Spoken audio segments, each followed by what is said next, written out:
Hey guys, welcome to Real Life School Podcast. I have Juleah Best here, and you guys are in for an incredible episode today. Real Life School is all about taking lessons learned from other people and putting it together in a way that you guys can digest it, you guys can break it down, you guys can relate to it yourselves. But for today, we're going to be talking about single moms. We're going to be talking about the ups, the downs, the good, the bad. We're just going to talk about it because I know, and I do this every week, I meet with a lot of single moms that feel as though they can't get the help, or they're afraid to ask for help. And you know what? You guys are just tired, right? Mm-hmm. Going through seasons, super tired. But for today, I wanted to bring you on and talk about who you are, where you came from when you had your kids, kind of the ups and downs, things that kept you motivated, so on and so forth. So I love you guys. I'm glad that we're able to bring somebody that's been there and done it and willing to share their story with you. So I will turn it over to you, Juleah, and I will do that in a fashion of tell a little bit about your background. Where'd you grow up, and how old were you when you had your kids? Absolutely. Grew up in Virginia Beach, Virginia, and bounced back and forth between Virginia and Knoxville, Tennessee. When I finally graduated high school, moved to Knoxville, Tennessee, met the man of my dreams. And at the time, we always think they're perfect. Yeah. True colors didn't show until probably my son was 4. Okay. 3, and my daughter was 1. Had my first child at 23, my second one at 25. And at the age of 25, I decided I'd had enough. It was a challenge. There was, emotional, mental, and physical abuse. And finally, I just tapped out and said, I've had enough. Okay. My kids deserve better. Yep. Made a phone call in the middle of the night, called mom. She came and picked me up in a U-Haul the next day. Yeah. And we left Tennessee, left him there. We only left with baby pictures, their clothes, their bunk beds, and some toys. Car was left behind. Furniture was left behind. I left it all. It just wasn't worth it. And you were 25? 25. Okay, so you were 23. 26 at this time because I had her. She was a year old, so I was about 26. So you were 23 years old. You were living in Virginia Beach. Knoxville, Tennessee. So you were born and raised in Virginia Beach. Mm-hmm. Then you moved to Tennessee. Mm-hmm. That's where you met the man of your dreams, from what we're here. Mm-hmm. And then you guys got pregnant. Mm-hmm. 4 years later, you had 2 years later, you had a second one. Mm-hmm. Okay. And what was it going through your mind? Were you guys married? No. Not married? No. Dating? I wasn't. We were dating. I wasn't marriage material. He told me that I wasn't good enough. There was always room for improvement and all these mental things that, these men of your dreams tell you. Manipulation. Exactly. Yeah, it's just manipulation. Totally. You have so much potential. Yeah. All those things. So I had so much potential, but I was never wife potential. So, got it. You live and you learn. Yeah. I learn now, I did wife responsibilities and I did all these things in the girlfriend status. So. Sure. Never so again. You guys lived together? We did. Okay. Mm-hmm. And Real Life School, we talk about money, we talk about real estate, but the life aspect, and that's what we're sharing your life. Mm-hmm. Did you guys share funds? Did you guys split rent? So let's hear it, baby. Let's talk about it. I would work 16-hour days, and he could not hold a job, couldn't keep one. Okay. Now, my children actually have an older sister and a younger sister, not mine. So in the 7 years we were together, he was not faithful. Okay. I should have left a long time ago, but the way that I was raised, when you make your bed, you lay in it, you make things work. Yeah. Did you know that he wasn't faithful when you guys were living together? After my first child, I found out about some of them, and then they just started coming out of the woodwork. But But you were a mom. I was a mom. You were a mom, and what you were going through was, this guy is the father of my children. Absolutely. And that's, for a lot of you ladies out there, that's what's keeping you in the game. That's the only reason I stayed. And a lot of it, and I'm not a female, like I don't understand that aspect, but I have assumed, and I've heard through testimony, is I don't want to leave him despite the good, the bad, and the ugly, because he's the father. And I don't feel as though I can do it on my own. Correct. Okay. Mm-hmm. So I know, I'm glad that you feel the same way, because I'm talking to a lot of other single moms and they're like, I can't do it on alone. But when in fact, you can. You can. Mm-hmm. All right. You're fortunate enough to have mom still around. Mm-hmm. Mom was like, yeah, you're my daughter. The good, the bad, the ugly, you can always come back home, right, and figure it out. So your mother came, open arms, and said, hey, bad scenario, you're my daughter. Kids, let's roll, baby. Yep. So you guys roll back to Virginia Beach. We did. We did. We were living in a hotel at the time, in a Motel 6. And that evening, my mother had bought me a different room. I came home. The changing aspect was I had worked 16 hours at Red Lobster. Okay. And it's in December 6th. And I came home and my son was standing outside the hotel room door in a pull-up. December 6th. Knoxville, Tennessee, in a pull-up. Oh my God. My daughter had nothing on but a diaper. And he said, Mommy, I'm hungry. And I said, that's it. I can't do it anymore. Yeah, we're done. So I called my mom. He was passed out, completely comatose. Drugs, alcohol, all the stuff, face down on the floor. So I grabbed the kids' stuff. We went to the other side of the Motel 6. We had a new room. My mom left that evening. Yep. That evening. It was early hours, probably of the 7th. Yeah. And she rented a U-Haul somewhere along the way. And she got there later in the afternoon of the 7th. Yeah. We told him we were going to go see the movie with Will Smith and his son. What was that one called? Where he's poor and he's homeless and he's living in a bathroom somewhere. Pursuit of Happiness. Yes. So The Pursuit of Happiness. Yes. We were supposed to meet him in Knoxville to go see that movie. By the time he came to and he wanted to see the movie, we were already probably in Roanoke, Virginia. Yeah, I'm out. We had already left. Yeah. And he didn't know we left. I'd had enough. Wow. So. And the kids were 4 and 2 or 3 and 1? 3 and 1. Mm-hmm. 3 and 1. Okay. So, okay. Moms. Also another thing, we have as parents, I got 2 kids. Excuse me. You have 3 graceful years typically. Mm-hmm. Studies have been shown that kids can't remember things typically up until the age of 3. And you know what? I think of it kind of as a blessing in some of these situations. Like new parents, regardless if they're married or not, mom and dad, like nobody's perfect. First child, you're trying to figure things out, right? And for those first 3 years, the mistakes, the lessons learned, the kids don't necessarily remember all that. So I think it's kind of a beautiful way to take, the scenario of all of us parents, and know that we have like a few years of grace while we're figuring it out. So despite being in pull-ups, sitting in the cold, they won't remember that. Nope. Mama will. You moms will remember that. And that was a turning moment for you. Like, I worked my tail off. You're kind of a loser, and my kids are not where they need to be. They deserved better. Yeah. Well, that was the changing point. That's awesome. Okay. Fast forward, right? You only got 2 kids, right? Correct. 2 kids living in Virginia Beach.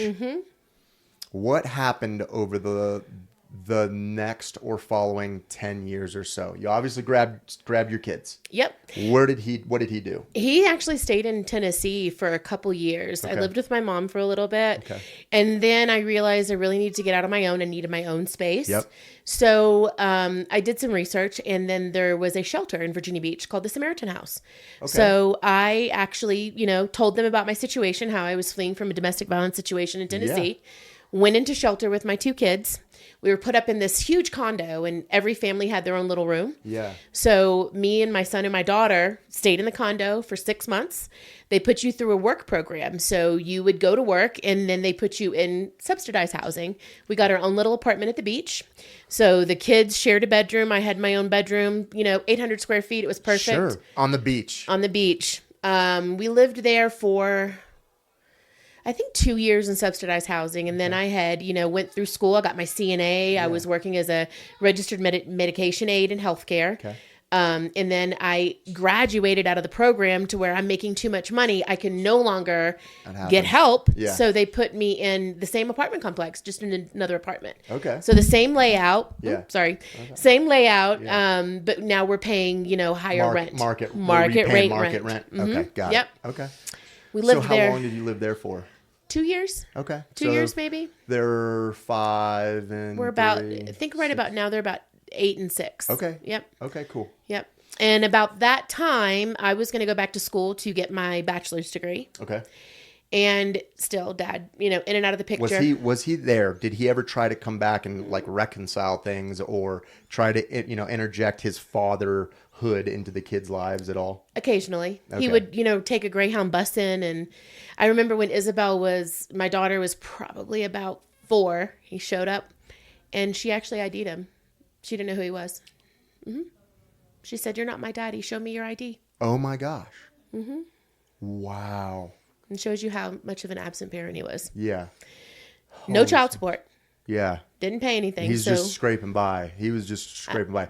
What he was doing, I don't know. We Yeah. we didn't communicate. Meanwhile, you're holding the hat of mom, compassionate heart, the things that moms do, and also the dad's role.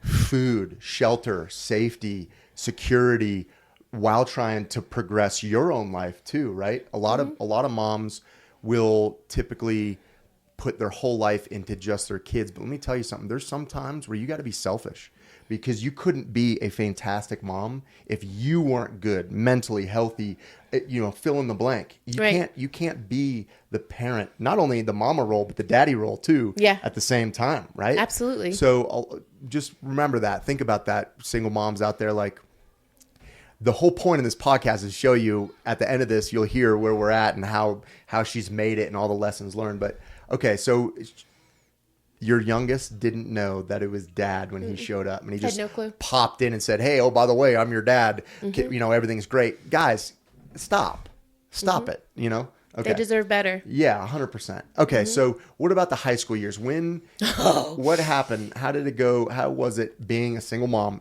with kids in high school? It was challenging. Okay. It's never easy to be a parent, but as you mentioned, being a single mother and you're taking on the mom role and the dad role, and you're trying to navigate your son through the things that boys go through. Yeah. And I mean, I can tell you all about girls. I know all about that. Yeah. Did it for 40 years, but I've never been a boy. Yeah. I don't know. So, Right. I taught him the best that I knew how. And, Sure.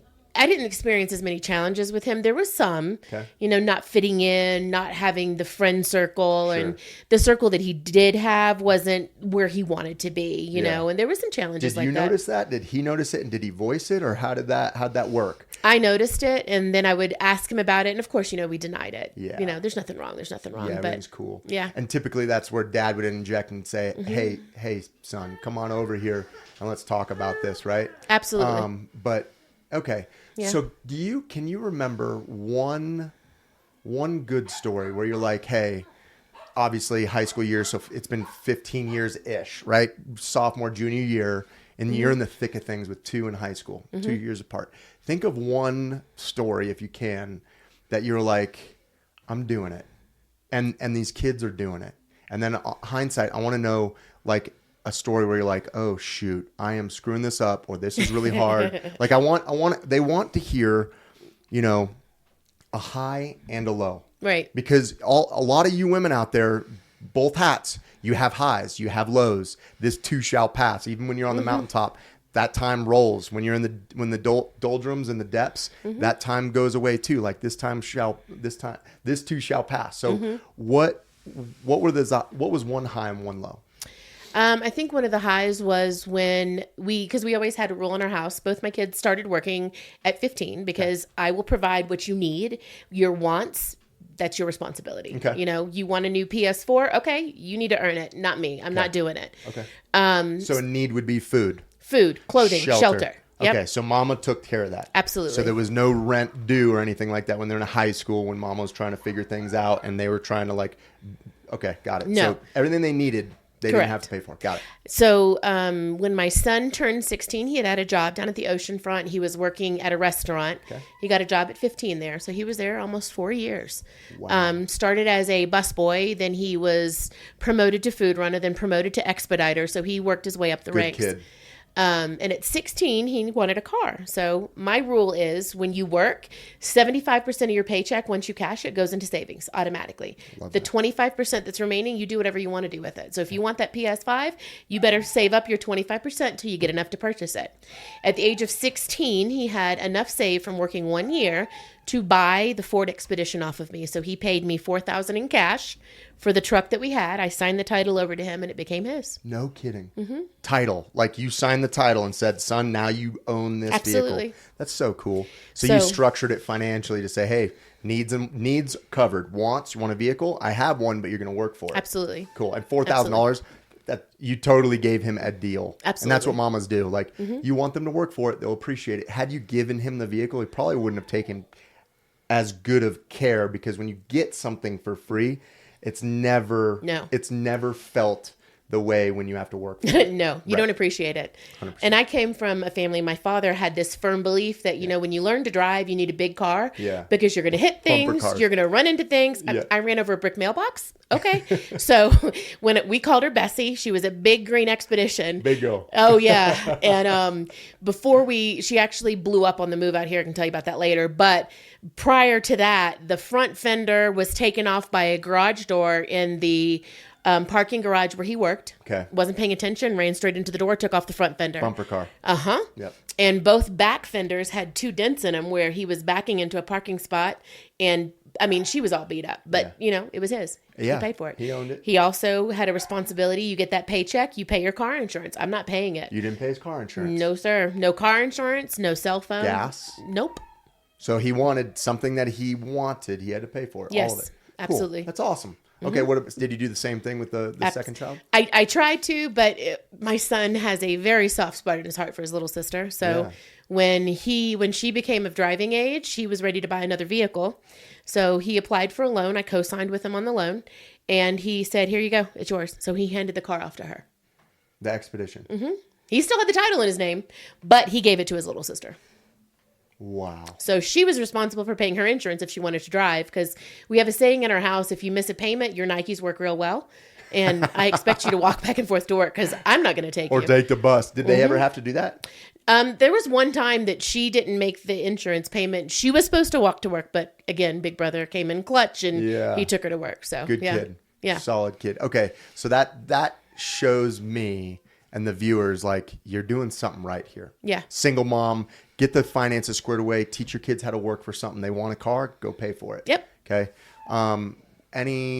What was probably the hardest part of their high school years? Whether it's one of the two. And if you feel like sharing. There was some challenges. Okay. You know how your parents always tell you that you're going to get back what you did to your parents? So when I was a teenager, there may have been some times that I did some things I shouldn't have. I went out the window in the middle of the night to look at the stars at the ocean and, very pretty. Yeah, nobody else was there. It was just you. It was just me by myself. You were stargazing by yourself. And one night we had an alarm system on the house. We had Ring cameras. Okay. So, you know, when the door would open, the front door camera would tell my cell phone. Yeah.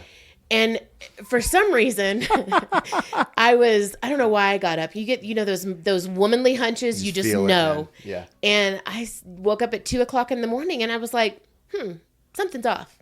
Now, I have 3 dogs and they're very vocal. You may hear one right now. Yeah. And they were quiet. And I said, something's not right. So I went to my daughter's room first because my heart just said check on her. Daughter. Room was empty. There was nobody there. Now she has a little Chihuahua, noisy dog. And we have 2 big boxers. They were all in my son's room. Door closed. I opened the door and I said, where is your sister? And what? Now, mind you, he looks after her. Yeah, so he knows. He already knew. He knew.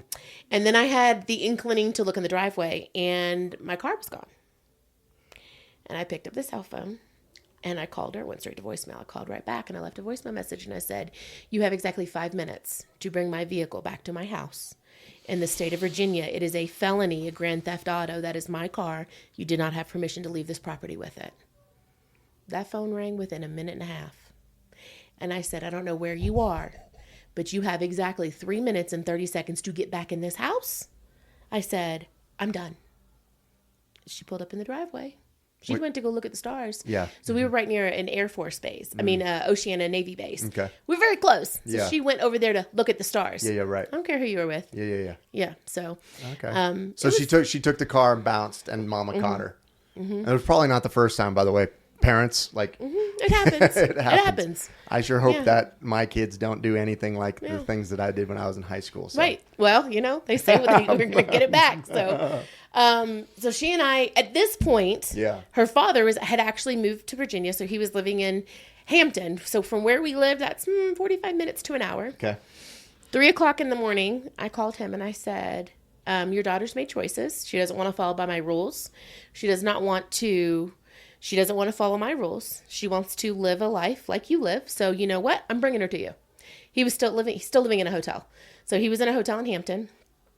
And I drove at 4:00 in the morning across the tunnel. Night. Oh, yeah. There was no time lapse. She came home in the car and you called him and said, hey, dude. Yep. Here you go. Here you go. Yep. And you were serious. Mama was serious. I said, pack everything that your father has ever given you. She had a plastic bag with, I don't know, some panties and a t-shirt in it. He didn't even buy that. And I drove her over there, dropped her off at the hotel, and I said, this is the life you want. See you later. And I left. Can you imagine? I get goosebumps just hearing that. Julia, you were at your wit's end, and it probably had a lot of the same emotions of where you were when you were younger, and you're thinking, chick, I don't want you to do what I did, and you know what? I'll show you what your dad's life is like. Yep. And you know what? Boyfriend, father of my children, that's another you're story. on deck, dude. Yeah. You're on deck. That had to be so incredibly hard for you to do that, despite being angry, despite being, the compassionate mom. What else? You didn't think of anything else to do at that moment. That was it. And how long did she live with him? 24 hours. Yeah. I was going to assume it wasn't very long. Nope. 24 hours. Let me ask you a question. Did she ever go stargazing again? Nope. Never again. So, lesson learned.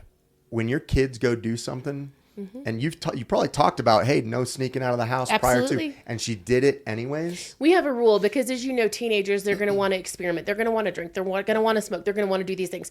If you want to do them, tell me. You can do them with me so I know you're in a safe environment. Okay. There's so many things out there that teens can do. You go to a party. Oh, you got GHB in your cup. You don't even know it. I don't even know what GHB is. Date rape drug. Oh, shoot.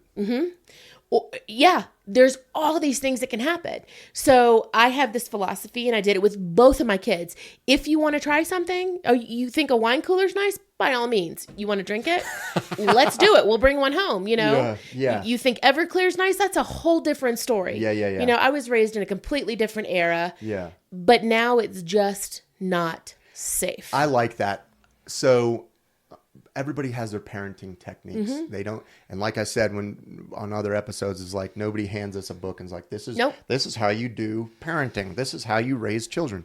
But I dig the fact that, like, if your kids want to smoke, your kids want to drink, it depends on what they're smoking, what they're drinking. Right. But you just want to be there as a parent to guide them through whatever exposure event that they are going through. Correct. And, once those kids are out, you can't protect them. They don't have the experience, the creepy crawly sense on when things could go sideways or get bad. That's why moms and dads are there. They're parental advice, you're supposed to protect them. So she came back 24 hours later, huh? Yep. She did, because we've always had a philosophy. This is the life that your father and I had, and I wanted better for you. So this is what I've done. I've went through the trenches. We've shared apartments. We had a little duplex. You guys each had your own room. I slept on a pull-out sofa for a year and a half, and it's not fun. You gave your kids rooms, and you slept. I slept on the sofa. Yes. And the bar in your back, I'd get up to go do my CNA job, and I'd be walking around like an old lady like this, like, it hurt? Man. Yeah. But they each had their own room. They needed their space. As a mama. Yeah. So, there was... How old were they when they were... Oh, gosh. How old was that? This was after we'd moved out of the apartment. So they were probably 10 and 8. From 10 and 8 to 12, maybe 13, and, 10 or 11. They had their own space. I slept on the couch. Wow. Yeah. And then I bought my first house, and they each had their own bedrooms. Let's talk about that. Yeah. First house. How old were you? So you went from living in hotels to getting assistance from St. Mary's in Virginia Beach? Samaritan House. By the way, incredible. We're going to talk more about that, and I want to sponsor this podcast because that. And then you wound up duplex, and then you bought your own home. How old were you when you bought your own home? Oh God, 2016. So 2016. Almost 10 years ago, so maybe 33. Okay. Single mom, 2 kids, property owner. At 30, you said 33? I think it was about 33. So whatever 2016 is. So we're... How old are you? 44. So 33, 34, maybe 35, somewhere in there. There's so many moms that are struggling that never even think it's possible to own a piece of real estate for themselves. And you did it. It's easy. With 2 kids. Absolutely. Well, I wouldn't say it's easy, but it doable. Can be done. It can be done. It's a whole mind over matter thing. If you know that you want to do something and you put yourself a plan, you put your plan into place, it's a goal. You achieve your goal, then you go on to the next one. And that was it. I always knew I wanted to own my own home. Okay. Did the kids help pay Did they pay for part of the mortgage? No. Did they pay for utilities? No. Okay. Car payment, car insurance, Okay, that's cell right. phone. You mentioned that. Yep. Okay. Those are 3 things I won't pay for just because they're not necessities. You don't have to have a phone. Sure. What about chores? No. Okay. They used to call There we me, go. they used to call me that I was really strict, or, I was the drill sergeant of the house. My rule was if I leave the home clean, I want to come home to it clean. Good for you. Yeah. So I had a dry erase board, still have it on the fridge, and I would put their names on it. And this is what I expect you to do. Yeah. Maybe you have counters. Maybe one of you has sweep and mop the house. Yep. It was a almost 1,800 square foot home. Yeah. Sweep and mop that. That's a lot. Yeah. But you know what? You don't pay any bills. You live here too. This is your home. So you instilled habit patterns. So one day when they buy their own home, which they're going to. Yep. Now they know when they have kids, this is what my mom did for me. We learn by example. So when they have kids, it's like, listen, vacuum, sweep, mop, clean, windows. Like, it doesn't just clean itself. Laundry. They do their own laundry. Nice. Okay, good. 8 years old, they were doing their own laundry. I wasn't doing it. Good for you. Okay. And my daughter was good up until she washed a red shirt with some white clothes and she had pink. I still do that. I still do that. Oops, that's why we're like just black. And anyways, it's not about me. Okay, so it wasn't easy, was it? No. You're not alone, and neither are those other women out there. And I know that you feel like you can't get away, and you're doing 2 roles. You're the dad and you're the mom. You're the disciplinary and the compassionate, heartfelt, the provider and the protector, and also the sounding board and the shoulder to cry on. What would be a parting shot for other single moms? What would you say to them when they are in their darkest, whether it's abusive relationship and they're still living with that guy, or they've just, officially broken ties and said, I can't have this for my kids? What would you say to that lady out there? You can. You deserve better. Your children deserve better. So don't ever think that you can't. Take the word and break it down. The first 3 letters right there are CAN, and you can do anything. It's a matter of whether you want to or not. If you don't want to, then you're still going to live in the same cycle that you're in.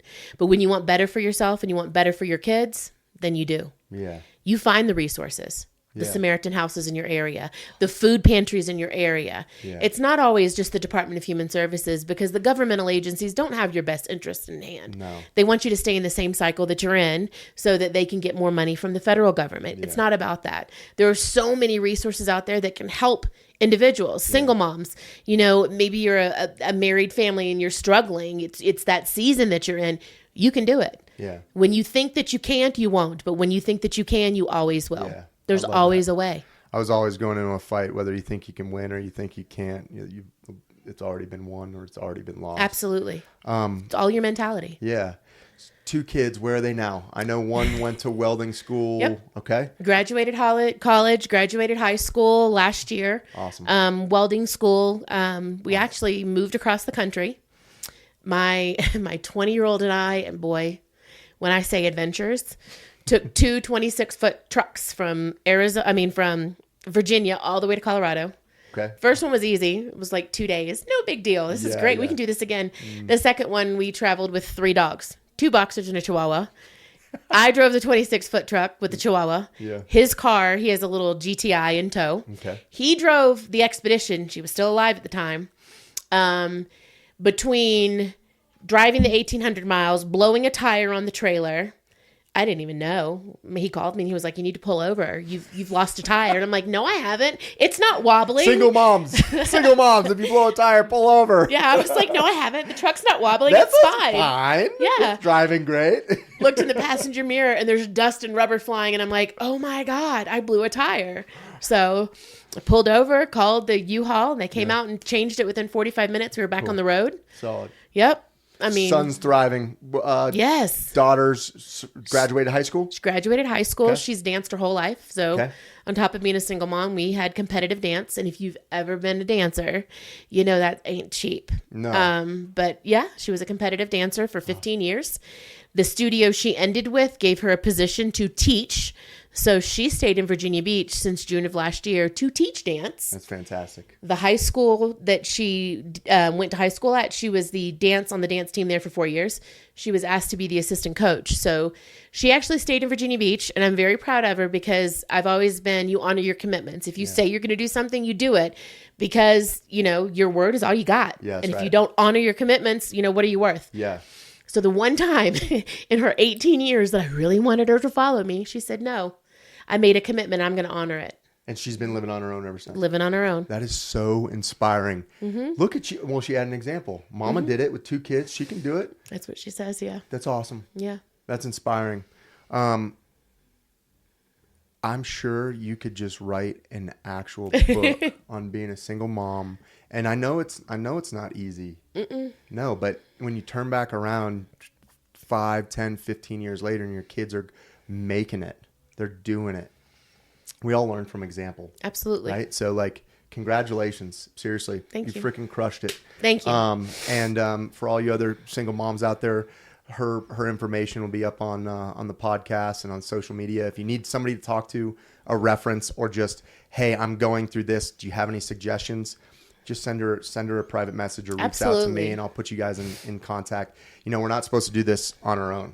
No. It takes a village. It does. That's it really does. Old saying, it takes a village to raise a child. But. Yeah. And I want you single moms out there to know, you're wearing 2 hats, but it's not about us, it's about the kids. And when you take your life and you get your kids to being able to do things on their own, you've made it. Mm-hmm. You really did. Yeah. You're an inspiration for your Thank kids. You. That's fantastic. So, Samaritan House? Samaritan House in Virginia Beach is a domestic violence shelter for women and children. And, they help 1 million individuals. It's really, really good organization in Virginia. Thank you for that. Whoever funds it, if it's a nonprofit, the Samaritan House, Virginia Beach, it sounds like you had a lifelong impact on a family. Absolutely. 2 generations. So thank you guys, Samaritan House. And also Real Life School. This is what we do. We talk about money, real estate, and life. And what you just caught was a glimpse of the life aspect. The money is just a tool. The real estate's just a place to live. But the life aspect is, how do we put all of it together to make this place better than it was given to us? Absolutely. So you can see this podcast at reallifeschool.com. You'll see all the clips on social media, and give us a follow and a subscribe, and stay tuned for more stories and testimonies just like this one. Take care, guys.